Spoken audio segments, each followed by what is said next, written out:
Well, welcome to Kevin, Tierney and Steve Tierney's wonderful exhibition, Eyes First. My name's Robyn Bannon, and a bit of a conflict of interest. We have nephew and uncle, and I am niece and cousin.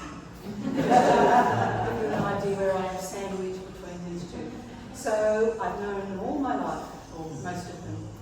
So I'd like to begin with a welcome to country, so acknowledging the traditional owners of this land, the Gadigal and Wurundjeri people, and to pay my respect to elders past, present and emerging. So I'm really delighted to be here at Care for this fantastic exhibition and amongst their artworks, and it's about them, it's about their relationship, it's about their lives as artists, and it's about fathers, each other, and wider family. Grandma, Pat, my grandma, our aunties, everyone is sort of part of it. And you might have got a bit of a feel, if you're not part of the family, that there are a lot of us here today. So really well supported by lots of relatives. So congratulations, it's an impressive exhibition, and with a really wide range of artworks. And I suppose it's a collaborative working that way, so there's lots of things here. Most of them predate the planning of the exhibition, so they're works they did before they planned this, and then there are works that they've worked on together, and then ones in response to today. So a nice range. And I'm keen to talk about their motivations and backgrounds. So I might start with you, Kev. The works are quite different in style, and they're both very experimental in the things that they do, and experimenting in different ways. And I'm interested in how that might come about. So if we start with Kev, you had broad creative background and creative life. How did that start? I'm interested in your childhood and how you developed that confidence and capacity. Yep. Well, I've been indoors, you can see all these people a little bit here for my years, but well, well, first of all, my school life, I went to Morris Brothers School in Cotter, and we were never given any art at all. There was no art teaching, it was considered poofy, doing art, and didn't register at all.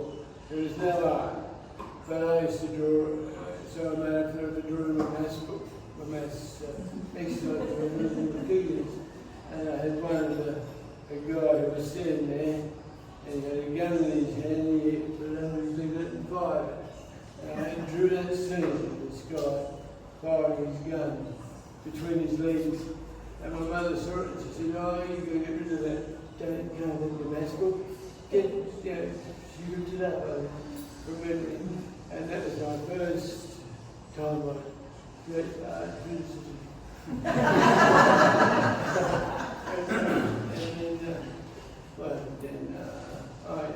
My grandmother, she was a good artist too. She was always drawing, and she had it over the most special occasions.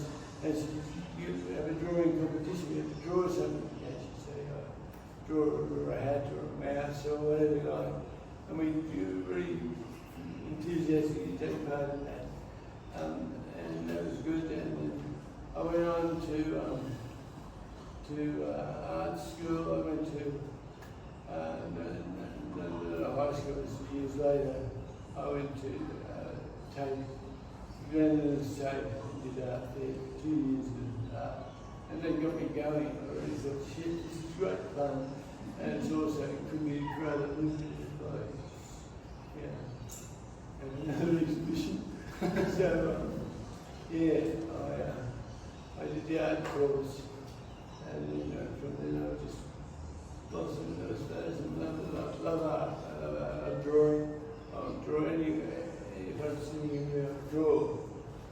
And I usually, the things that I draw, I start off with very loose. I start with just doing scribbles and building one of them. I might end up with something like that, or that, or that. And that's called kitchen wigs. Kitchen wigs.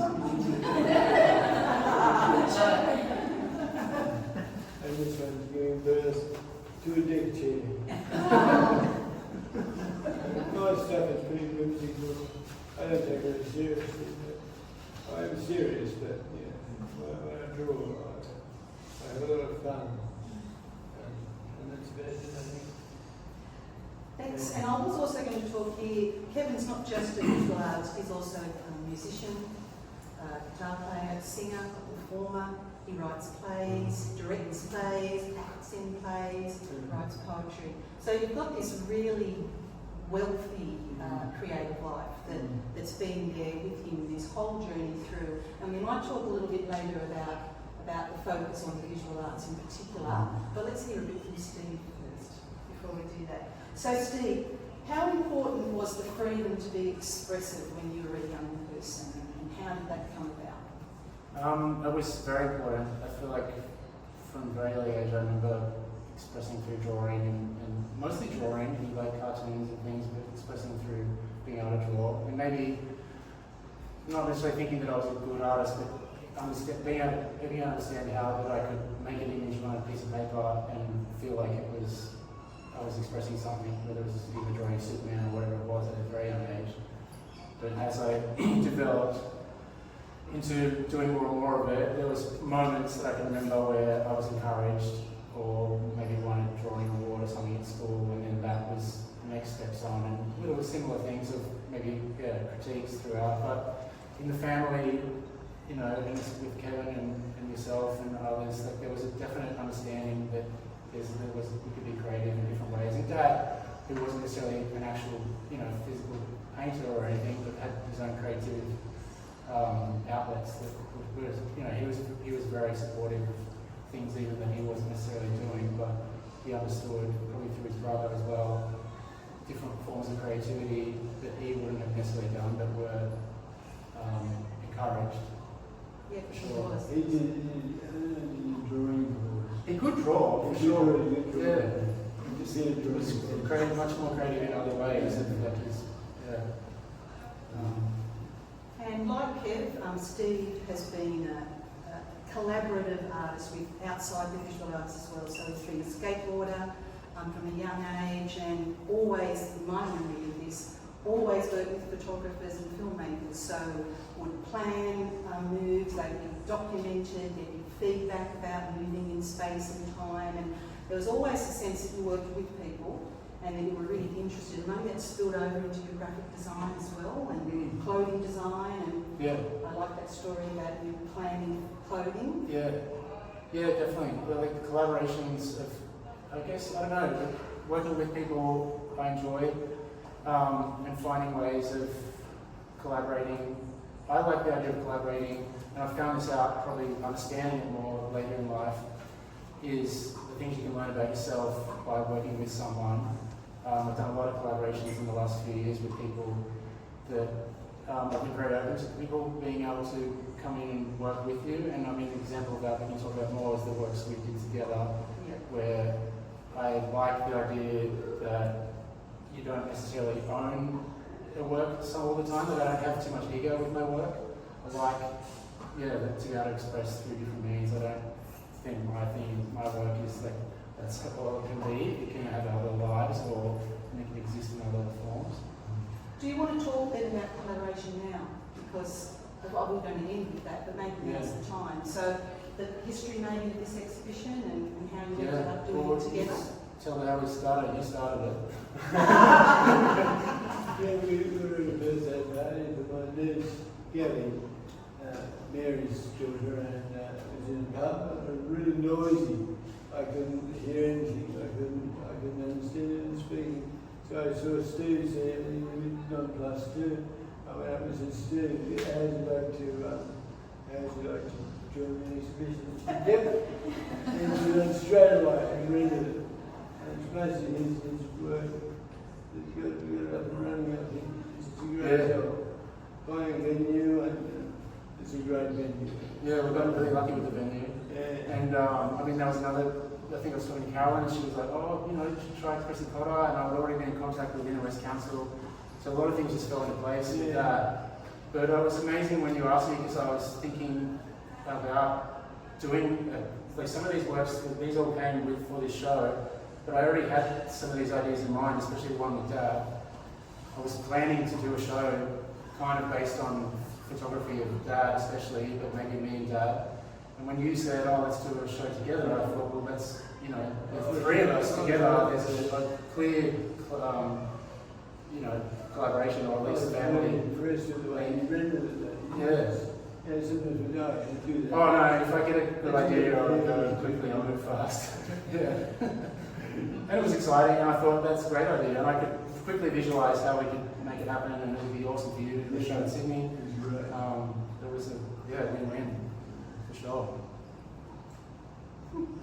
Okay, so I want to talk about your style and the way you work, Kev. Your work's really expressive. They're quite wild, loose. They are incredibly energetic, and I just think they're amazingly full of the energy of you as a person, the energy of you. It looks, when I look at many of the works, that they're planned and they're fully formed, and it's a picture of someone that you know, or it's a landscape that you're involved with. But I think we've got a bit of a sense that rather than being pictures of things you know about, they're more whimsical or imagined. And is that the case? Yeah, they're definitely whimsical, and they come from my imagination, I suppose. And also it's the psychology of drawing and using those to sort of try and work out what's going on in your life. Yeah, I find art books with that. And as I said, it's stuff, a scribble, full page, big art book, little scribbles, and then blossoms into something. I don't want, it's always a surprise to me. I don't know what's going to come. And are the paintings the same? In the same sort of way? Same style. Same thing, you're just using colour? Mix the paint on the canvas. Because they've got a beautiful looseness to them, which is beautiful and lovely. I find that, if I didn't have that looseness, I'd be bored with it, I think. Now, while we're talking about that looseness, your style, has it changed over your drawing career, or have we ended up with the looseness? Looser. Looser? Looser, I think. Do you want to talk about that? No, just that, I still, I'm going for that splash on. Throw the paint on, just move it around, and you get a big rag, and you go whoop, run it right down through the painting. And that don't even be too precious about the painting, you just do them. Rags are very durable, I'm not painting experience. And has your Parkinson's diagnosis and the progression of that changed the way you work? Not really, no. I suppose I've done most of my work since I've had Parkinson's. It has been a bit limited, but it's still good in one way. It's been loosened up. Sometimes I probably need to loosen. It does help a bit, but I'd rather not have it. Thanks very much. Okay, now Steve, your turn. Your collage and mixed media works, I see them as really precise and carefully constructed. But what I also see in them are these thoughtful windows into shared ways of looking at images. So when I look at them, they're familiar and then they're not familiar because of the way you layer all of that. Now, I'm assuming that's sort of deliberate and it's the way you work, but do you want to talk about that precision and the layering and the way you're, unlike Kevin perhaps, with that loose meaning, you're probably circling meaning the whole time? For sure, yeah. There's a lot of thought and things, what goes in my head before I even might start something, especially if it's something like this. A lot of my work, even stuff that might look quite abstract, has a lot of my own thoughts in it. I mean, even what Kev says about expressing yourself through your art, like, I found a lot of ways to say things that I might not normally say out loud to people through my art. It's almost like I can be much more open and say things that might be vulnerable in an artwork and put it on a wall in front of thousands of people or 100 people, than actually say something that is quite, important to me or vulnerable. So I find it's much easier for me to express a lot of those personal things through my work. And it's also a therapeutic thing and a psychological thing of like, I'm going through these thoughts. But back to the precision thing, for sure. I mean, that's a design. I'm a graphic designer. I'm very clean in the way I work. But a lot of my work sits in my head. So, for example, when I said Kevin told me about the show and I'd had this idea in my mind to do this image as a dad, that's been sitting in my head since Dad got sick like a year ago. I almost thought immediately, I was like, oh shit, Dad's going to die soon. I'll get my mate down there to shoot photos, like the photographer you're talking about, to shoot photos of Dad. I'll do a bunch of collages of him, do a show. So as soon as he said, let's do a show together, I was like, oh wow, let's get the three of us and I can do what I wanted to do with Dad, but get Kevin in there as well, tell a whole other story.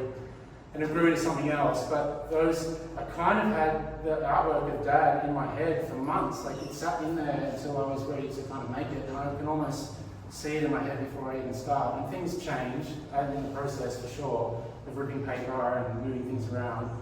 But the idea, often with a lot of work, will sit in my mind for a long time before I'd even collected images. And with collage, I like that any image can tell whatever I want it to say. So I'll cut an image just enough that we lose the identity of the image of what it is, but then I can express another idea through it. But then also that's my idea, you can see something else.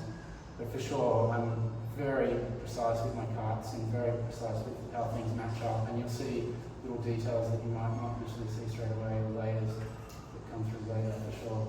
It's nice because we've ended up with looseness in meaning from completely different ways of working. Yeah. Which is nice. And when we were talking earlier, I don't know which one of you said that John always said you two were very similar. Yeah. And it's interesting that we've got different ways of working, but ending up with works that work so well alongside each other. Mm-hmm. And that we're probably more similar than we probably more than I've thought, for sure. I think people say, like Aaron said it recently, and Dad, for sure, he was always just calling me Kev my whole life. He might as well change my name to Kevin. But I want to say, while I've been here in the last 2 weeks sitting in on the show, and I don't know if Veronique, who's been here a lot as well, and thank you so much for your time. But everyone who's come through has really had something to say about the show, but something that's really come out a lot is that they've said they feel a similar energy within our work. And so I don't know if that's, if there is like something to that.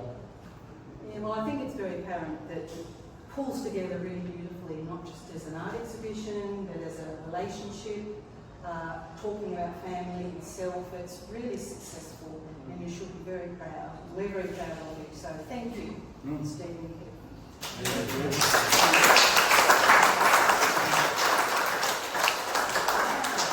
Question time.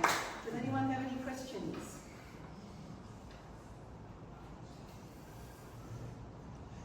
I've got a question for you. You're also a musician. Do you find sort of music's also in your mind when you're painting? Yeah, I do. I have music on when I'm painting. Definitely. Just Bob Dylan. I love Bob and listen to him a lot. Or who else? John Bannon. Great. Yeah, I do find music helps a lot.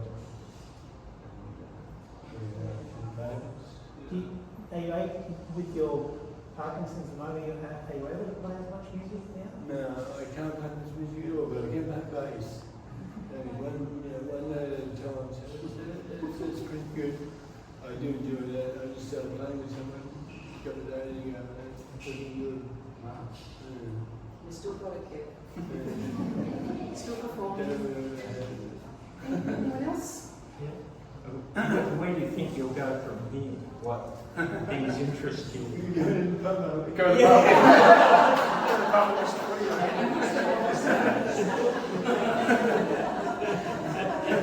Where's the after party?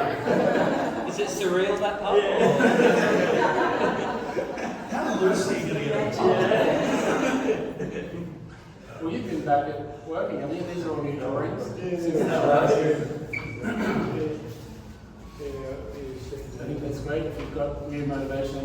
I do that. Definitely. It's nice. These are going to make Who knows, you might do a show up in Woolwich or something? Maybe work or something? Yeah. Along the same line, slightly more serious note, and it's mostly directed to Steve, is I have one of your like quite old works that I grabbed, and it's got that more like 1950s type magazine, and then your trajectory is definitely moving more like, I suppose, moving more towards this style, and then those ones that you also got where you got a photo shoot done and layered those. And I think there's so much more, like they seem very explorative of you. Yeah. I really love that. Is there, what's moving sort of towards that direction? Is that the direction you were going, or was it just moving in experimental time? And then maybe what comes sort of after that, taking, you know, your skills and collage to your more explorative sort of stuff that I've seen more recently? Correct me if I'm wrong. No. But then what sort of could be next moving forward? Now I know, how could you tell someone that now? But No, but I mean, it's true. Like, now I thought about it, and like working with these images was great for me actually. And it's, yeah, I would never have thought to do something like that before, because and working with these was difficult in a way because I tend to try and remove identity from images, but I needed these to still be recognisable as them. So often, yeah, I would almost remove an entire face, or even when the ones I did were literally of me, they were very much about me, but they were also, I didn't want people to look at them as portraits of myself. It was very much remove as much of my identity as possible.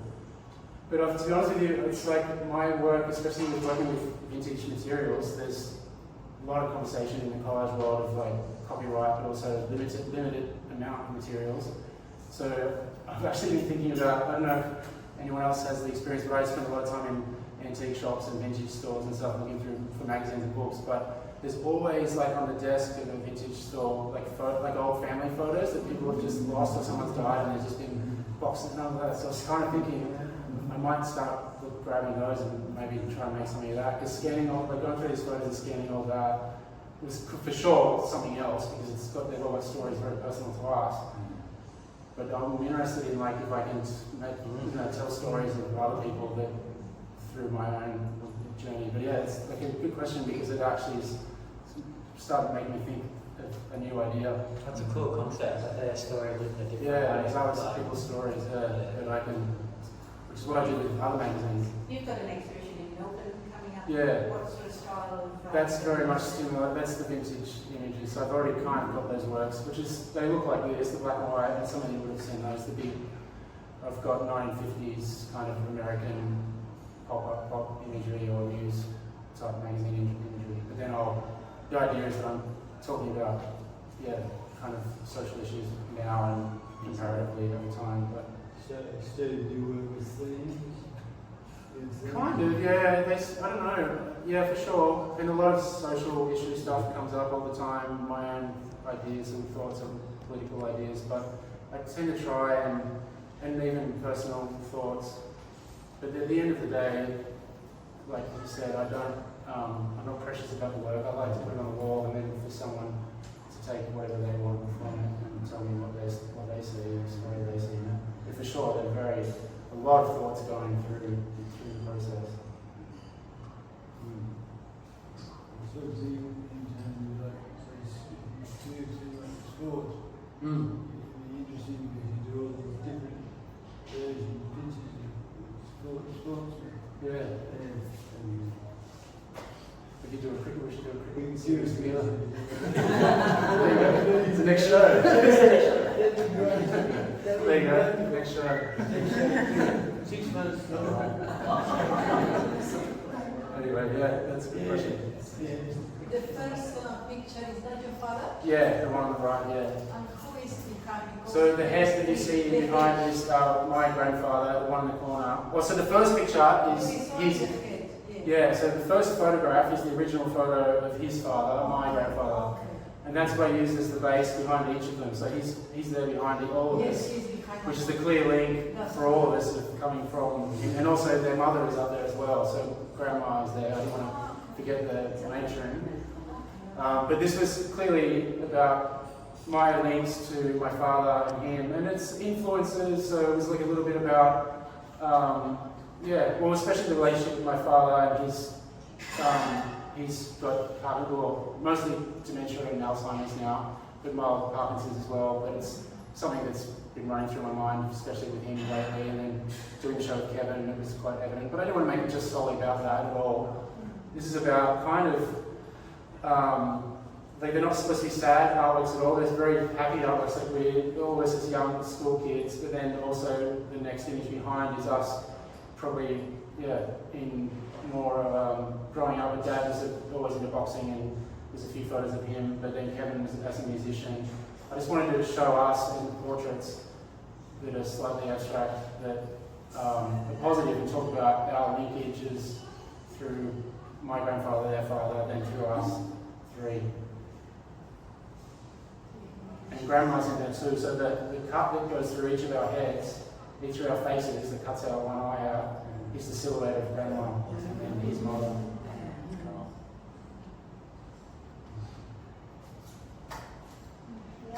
Do you do any sketching on sketchbooks? A little Like, bit. books and Mostly drawing cartoons for indie. I had to draw lots of Pokemon cartoons. But no, not, a little bit. Like, I've been going some life drawing stuff a bit, and but here and there. But I end up collaging it later. yeah, collaging your own drawing. Yeah. I have a question. For Robyn, do you find that are you very experimental or like with your ideas or with the way you physically make your art, or have you kind of found your favourite way of creating and you stick to that? What do you say to that? I was, I don't know.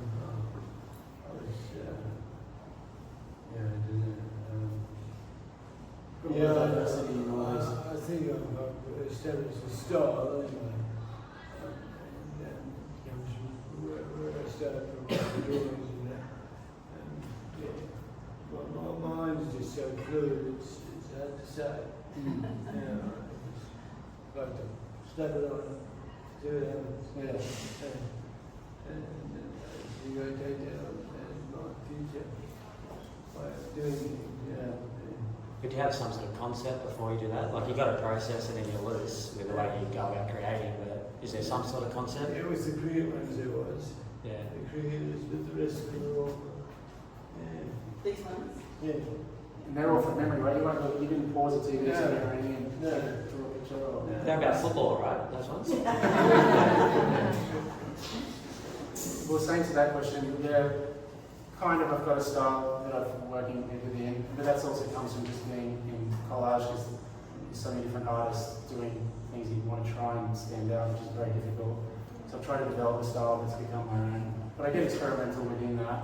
Like, I've changed from great big giant ones to smaller things, to trying to work with different types of imagery. I'm always trying to think of different ways to use imagery or find imagery. But it usually comes back to assemblage or collage in some way.